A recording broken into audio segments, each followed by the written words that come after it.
अभी Islamabad high court का बड़ा फैसला आया कि इमरान खान की 7 अक्टूबर तक के लिए जमानत को मंजूर कर लिया गया और ये कहा गया कि आप 7 अक्टूबर से पहले अदालत में पेश हों, जिसके बाद ये फैसला 7 अक्टूबर के बाद मौसर हो जाएगा। इसी सारी सूरत हाल पर बात करने के लिए हमारे साथ माहिर कानून भी मौजूद है। इस वक्त इस सारी सूरत हाल पर बात करते हैं उनसे और जानते हैं कि क्या कानूनी कार्रवाई अमल में लाई जा सकती है। और जब ये सब कुछ हो चुका है, तहकीकात का हिस्सा इमरान खान बन चुके और इसके साथ साथ हमने ये भी देखा बयान हलफी भी चला गया, मुआफी भी मांग ली गई, फिर ये कौन सा कानूनी अमल है बताइएगा अजहर सिद्दीक साहब कि जिसमें ये वारंट गिरफ्तारी भी जारी हो गए और ये फिर जमानत लेना पड़ी। शुक्रिया। इसमें तो कोई शक नहीं है, ये बदनीति का एलिमेंट है इस्लामाबाद पुलिस का, वजारत दाखिला, हुकूमत पाकिस्तान का राणा सनाउल्लाह जो कि इसको लीड कर रहे हैं।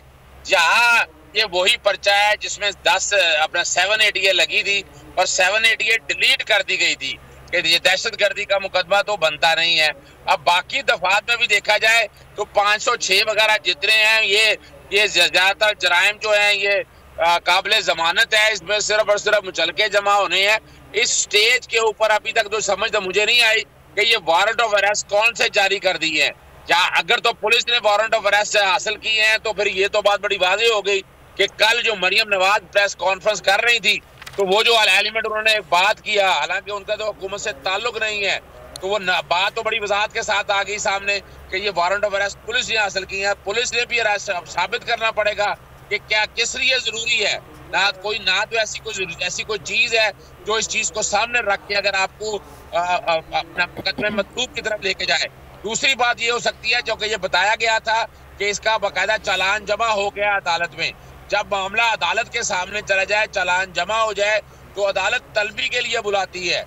खाली तलबी के लिए जब बुलाया जाए और इसके अंदर जो कि डेट भी कोई नहीं पड़ी हुई कि किस डेट को आपने अदालत में पेश होना है, तो वो तलबी के लिए सिर्फ पेश होना होता है।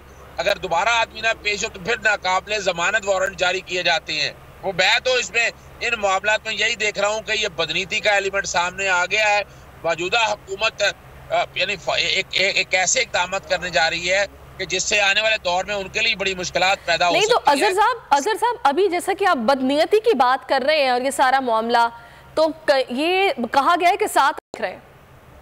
अच्छा देखिए, जो कि बुनियादी तौर पर वो मुचलकों के वो जो वारंट ऑफ अरेस्ट के अगेंस्ट चैलेंज किया है इस्लामाबाद हाई कोर्ट में, तो इस्लामाबाद हाई कोर्ट में जब आप जमानत में चले जाएं, जब आप जमानत की दरख्वास्त दायर करते हैं तो जमानत कबल गिरफ्तारी जो है वो फॉर अ स्पेसिफिक पीरियड होती है।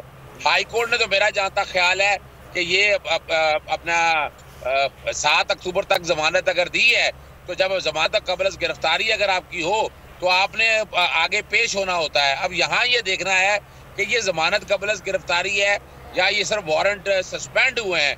ये अभी तक ऑर्डर मेरे सामने तो नहीं आया है। तो अगर ये जमानत कबल गिरफ्तारी है तो फिर आपको इस्लामाबाद हाई कोर्ट में पेश होना होगा, वरना देखा जाए तो ये ऑफेंसेस ट्रायबल बाय मैजिस्ट्रेट हैं। ये सेशन के भी ट्रायबल नहीं है। मैजिस्ट्रेट के सामने जाकर खाली मुचलके देकर भी आपकी जमानत हो सकती है अगर जुर्म काबिल जमानत है।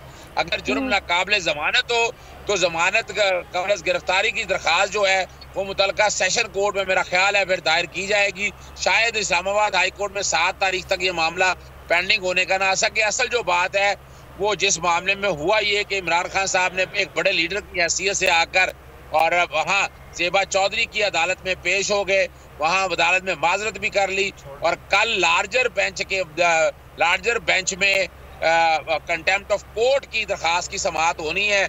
उसमें इमरान खान बयान हलफी अपना जमा करवा चुके हैं, तो एवरी पॉसिबिलिटी कि उनको वहाँ से अपना तौहीन अदालत का नोटिस डिस्चार्ज हो जाएगा।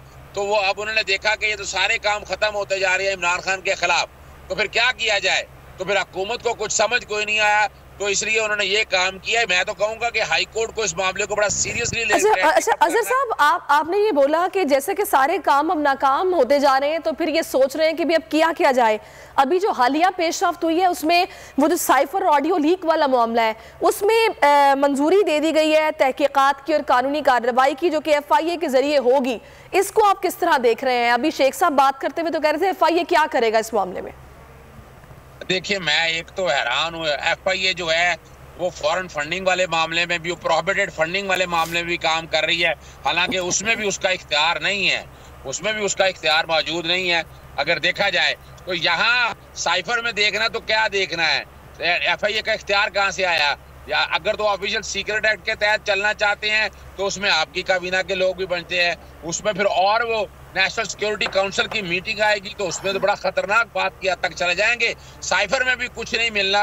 अब उन्हें समझ कुछ नहीं आ रही है कि इमरान खान को कर्टेल किया जाए, तो इस तरह की ये ड्रामेबाजी या गैर कानूनी इख्तियारात इस्तेमाल करते रहेंगे। FIA आपको पता है मौजूदा हुकूमत के जेर साया है, जेर असर है। यहाँ FIA का नोटिस भी मेरा जहाँ तक ख्याल है अगर आता है तो उसको चैलेंज करना चाहिए। FIA के हवाले जो साइफर के हवाले से इमरान खान पहले तकाजा कर चुके हैं कि उसके जुडिशल इंक्वायरी होनी चाहिए। तो एक बंदा अगर मुजरिम हो या मुल्जिम हो तो वो इस तरह के तकाजे तो नहीं ना करता है यहाँ पर। और साइफर आप सब लोगों को पता है कि साइफर नेशनल सिक्योरिटी काउंसिल में 2 दफा सामने आया, बाकायदा उसको डी क्लासीफाई किया गया है। डी क्लासीफाई करने के बाद नेशनल असेंबली में भिजवाया गया। जब 3 अप्रैल के बाद जब दोबारा 9 अप्रैल को जब तहरीक अदम एतमाद के हवाले से दोबारा काउंटिंग होनी थी तो उस वक्त भी यह सवाल उठाया गया और वहां बताया गया कि ये आप ये वाला साइफर जो है यहाँ दिखा दिया जाए। फिर आपको पता है ये प्रेसिडेंट ऑफ पाकिस्तान को भी भिजवाया गया। प्रेसिडेंट ऑफ पाकिस्तान के अलावा ये सुप्रीम कोर्ट को भी भिजवाया गया। ये भी रिकॉर्ड पे हमने देख लिया है। मैंने अपने तौर पर जहाँ आप लोग याद हो 29 मार्च को जब ये तहरीक अदम एतमाद रोकने के हवाले से मैंने एक दरखास्त दायर की थी नईम एडवोकेट की तरफ से, तो उसमें हमने यही कहा था कि साइफर के लिए जुडिशल कमीशन तश्कील दे दिया जाए। साइफर के जुडिशल कमीशन में वोट ऑफ नो कॉन्फिडेंस में अदालत ने कोई रिमार्क्स दे दिए हैं। मैं समझता हूँ वो रिमार्क्स की हैसियत इस हवाले से नहीं है, हम उसको अपनी जुबान में ऑबिटेड डिक्टा कहते हैं। तो यहाँ मामला ये कि सारे मामले की साफ और शफाफ तहकीकात के लिए असूली तौर पर तो जुडिशल कमीशन बन जाना चाहिए। शुरू में इस हुकूमत ने भी क्या था कहा था, लेकिन वैसे इसमें बड़ी अचंभे की बात ये अजहर साहब के इस सारे मामले में जब से रिजीम चेंज हुआ है उसके बाद से हमें बिल्कुल ऐसी कोई खबर नहीं मिली कि साइफर गायब है, लेकिन अब अचानक से ये खबर सामने आ गई कि साइफर ही गायब है। फिर मरियम नवाज ही कह रही है कि वो बनी गाला पर छापा मारा जाए, वहां से साइफर बरामद हो जाएगा। फिर कुछ सहाफ़ी भी देखे गए जिनके पास साइफर की कॉपियां तक मौजूद थी। कॉपियां किस तरह उन तक पहुंची अगर साइफर गायब था, और 5-6 महीने साइफर गायब था, किसी को पता ही नहीं चला, और अब इस सारे मामले की तहकीकात होने का अब कह दिया गया है। अच्छा ये देखिए वजह ये है कि जो मौजूदा हुकूमत है ये पुराने खिलाड़ी हैं, गॉड फादर या माफिया के खिताबात इन लोगों को मिल चुके हैं। अब इन्हें यानी पहली तो बात है लोग सवाल तो करेंगे ना कि मरियम नवाज ना MP थी, ना MNA थी, ना कोई वजीर थी, ना मशीर थी, वो अपना गुजरा की प्रेस कॉन्फ्रेंस में क्यों बैठी हैं? उसका जवाब बड़ा सीधा से है कि वो कोई प्लानिंग बना के बैठी हैं। मुल्क के वजीर आजम के ख्वाब उन्होंने देख लिए हुए हैं। वो कोई अपना जनरल इलेक्शन तो लड़ नहीं सकती। मखसूस रिश्तों में प्रॉब्लम उनके इसलिए होगी कि मखसूस रिश्तों की पहले जो लिस्ट आई हुई है वो एग्जॉस्ट करनी पड़ेगी, या वो सारी सीटें छोड़ेंगे, नई लिस्ट आती है या नहीं आती। इसी तरह वो वज़ीर आला पंजाब बनने के ख्वाब भी देख रही हैं। तो ये जो नजर आ रहा है ना कि एजेंडा, वो अपने आप को ये साबित ये करना चाह रही हैं कि वो शहबाज शरीफ वगैरह सब फेल हो गए हैं, अब मैं आगे करूंगी। हालांकि उन्हें तजर्बा कोई है नहीं, ना उन्हें कोई कानून आता है। वो बगावत के हवाले से भी बातें करती रही। बगावत का इनको अंदाजा नहीं है कि हाई ट्रीजन कहाँ आता है। हाई ट्रीजन तो वहाँ आना होता है ना जहाँ आप आइन तोड़ें, जहाँ आइन में तब्दीलियां करें, और वो डिक्टेटर करता होता है। उसके अलावा तो आप जेल से निकाल दें कि आप बगावत का मुकदमा दर्ज कर सकते हैं। जहाँ 100 या वो कह रहे थे कि पार्लियामान में लेके जाएं, पार्लियामान में कौन सी करारदाद लेके जाएंगे? यानी पार्लियामान इस बात का फैसला करेगी इंतजामिया के हवाले से, या आर्टिकल 6? अगर आर्टिकल 6 का फैसला करेगी तो पार्लियामान खुद आर्टिकल 6 तोड़ेगी, क्योंकि आर्टिकल 6 वहाँ आर्टिकल 6 का जो निफाज होना है ना, वो आर्टिकल 6 का निफाज तो वहाँ होगा कि जहाँ आइन तोड़ा होगा। खाली 124(a) से मसले तो नहीं हल होंगे ना। 124 से भी अगर करना है नहीं तो मुझे ये बताइएगा अजहर साहब कि अब इस सारे मामले में जब ये कहा जा रहा है कि जो कौमी सलामती के मामलात हैं, कौमी मफादात के मामलात हैं, उन पर संगीन मुज़र असरात पड़े हैं सारे मामले से, जो साइफर वाला मामला है, जो ऑडियो लीक्स हुई है, बाकायदा एक साजिश रची गई है, इसमें कानूनी कार्रवाई लाजिम है, तो क्या कार्रवाई हो सकती है, कैसे हो सकती है? अच्छा वो अगर फर्ज करें कौमी सलामती का अगर मामला हो तो ये जो साइफर वगैरह है ना, पूरी दुनिया में 2 केसेस ऐसे आए हैं। अगर ये साइफर पे कार्रवाई करने जाएंगे ना तो ये मेरी बात नोट कर लीजिएगा, फिर ऑपरेशन रजीम चेंज वो साइफर के कंटेंट्स को मानना पड़ेगा। और जब आप साइफर के कंटेंट्स को मानेंगे तो उल्टा आप फंस जाएंगे। ये तो सिर्फ गीदड़ भपकियां हैं। अगर अब ये तो अच्छा है कि वह बाकायदा उसके खिलाफ कार्रवाई करें, मुकदमा दर्ज करें। जब साइफर पे जब कार्रवाई की बात आएगी, साइफर सच साबित हो जाएगा, और साइफर जब सच साबित होगा, जब खुलेगा, तो फिर हुकूमत चेंज करने का, हुकूमत को गिराने का, फिर उल्टा सडिशन के बगावत के मुकदमे इन लोगों के खिलाफ दर्ज हो जाएंगे। ये तो मैं तो नहीं देख रहा इसको कि साइफर को कौमी सलामती के मामले में इस तरह लेके जाए। ये तो सिर्फ और सिर्फ अवाम को बेवकूफ बनाने के लिए, तवज्जो हटाने के लिए इन्होंने काम शुरू किया है। ये उल्टा जो है ना, उल्टा चोर कोतवाल को डांटने वाली बात है। ये उल्टा बड़ी बुरी तरह से उसमें फंस जाएंगे, उनमें से निकलने के लिए जगह नहीं बचेगी। कौम तो खुद तकाजा कर रही है कि साइफर का खोले, साइफर को खोल के कौम के सामने लेकर आए। जब कौम के सामने लेकर आएंगे तो फिर सारा सच सामने आ जाएगा, फिर वो चेहरे भी सामने आ जाएंगे, फिर पता भी चल जाएगा हुसैन हक्कानी नवाज शरीफ से क्यों मिला था, और ये 7 तारीख वाले दिन क्यों आया, 8 तारीख से, यानी 8 तारीख से पहले ये क्यों लाया गया, और उसके बाद तहरीक अदम एतमाद आना। फिर सारे जब चेन ऑफ इवेंट आप जब डाल देंगे, ये तो एक अच्छा हो जाएगा। फिर तो शायद जुडिशल कमीशन बनाने की भी जरूरत ना पड़े। कोई किसी एक स्टेज के ऊपर जब इंक्वायरी हो जाएगी तो ये सारी चीजें सच साबित हो जाएंगी।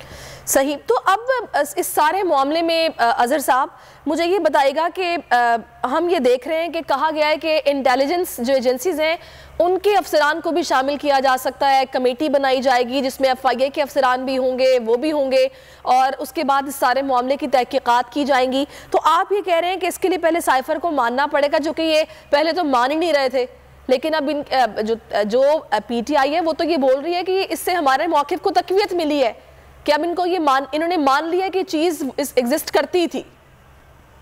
अच्छा, ये तो देखे ना, अब मिसाल के तौर पर साइफर का जब ये मामला खुलना है ना, और एक और बात सामने आनी है, वो सामने आनी है कि ये साइफर किसने, ये जो ऑडियो रिकॉर्डिंग है, ये किसने बाहर लीक की है। तो वहां भी आपको पता चल जाएगा कि वो जो डॉन लीग के किरदार थे, चाहे वो तारक फातमी हो, तारक फातमी जो हैकर ने अपने हैंडल में ये लिखा है, तारक फातमी का जिक्र किया है। फिर वो मरियम सफदर भी आ सकती है, परवेज रशीद भी आ सकते हैं। यानी ये जो सारी ऑडियो लीक करने के पीछे किरदार भी सारे सामने आ जाएंगे, तो उल्टा मसाइल बन जाएंगे। और वैसे भी मेरी कौम अब चाहती यही है कि यहाँ जो कोई भी इन्वॉल्व है, यहाँ देखिए साइबर सिक्योरिटी का भी मैंने क्या किया है, मैंने प्रेसिडेंट और प्राइम मिनिस्टर को खत लिखा है कि सारे मामले में आप जुडिशल कमीशन बनाए, कम से कम एटलीस्ट 3 जजेस, चीफ जस्टिस हाई कोर्ट के उनको बनाए, या 3 जज जो है वो सुप्रीम कोर्ट को, उसी तरह जैसे बैम्बो स्कैंडल के अंदर। बिल्कुल, बड़ा सवाल है कि किसने ये सारी ऑडियोज लीक की हैं, और उसको भी पकड़ा जाएगा जो जिम्मेदार है, फिर उसके खिलाफ भी कार्रवाई बनती है।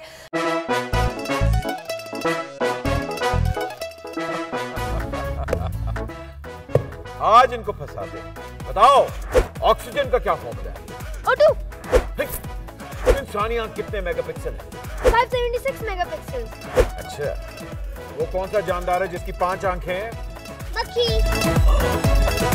किसी भी एंगल से ये नहीं कच्चे, क्योंकि छठी के बच्चे आपसे अच्छे।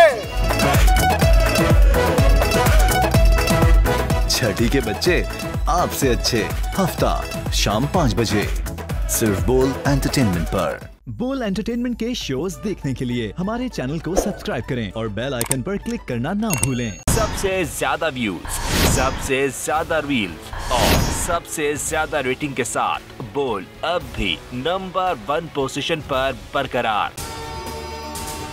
अगर आपको ये वीडियो पसंद आई है तो लाइक पर क्लिक कीजिए, सब्सक्राइब करें और बेल दबाएं ताकि कोई खबर रह न जाए।